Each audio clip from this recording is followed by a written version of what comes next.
l'époque Mobutu et l'époque de l'homme de Kingakati, s'il vous était demandé aujourd'hui, parce que ayant vécu avec Mobutu, ayant vécu aussi cette époque, est-ce que vous pensez qu'il y a des similitudes?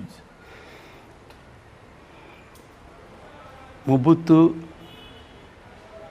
a détruit le pays. Il a pratiquement chosifié les Aïrois. Parce qu'il a agi à l'opposé de Kasavubu et son équipe. Et j'en profite pour dire, et surtout la jeunesse doit le savoir, M. Kasavubu, fils d'un catéchiste, bien éduqué, mandat de 5 ans, on va construire l'IPEN, l'IPTP, l'ENDA, l'ISP, l'ISC. 4 grands instituts, mandat de 5 ans. Kasavubu.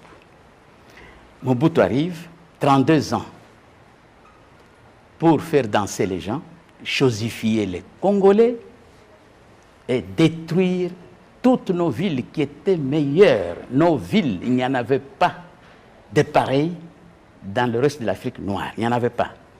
Puisqu'en 1959, il y a des touristes allemands qui étaient venus à Kinshasa. Le soir, ils se promènent à Kalina. Et il y en a qui ne savent pas Kalina, ça vient d'où. Un de ces touristes va dire ceci: tiens, mais les Belges avaient construit l'Europe dans leur colonie. Maintenant, le Congo, c'est le pays le moins beau de toute l'Afrique, le plus sale de toute l'Afrique. Et les Congolais, le peuple le plus arriéré du fait de la politique de Mobutu.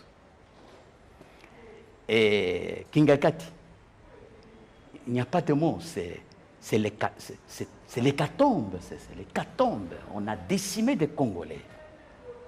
On a décimé des Congolais. Lorsque j'apprends hier,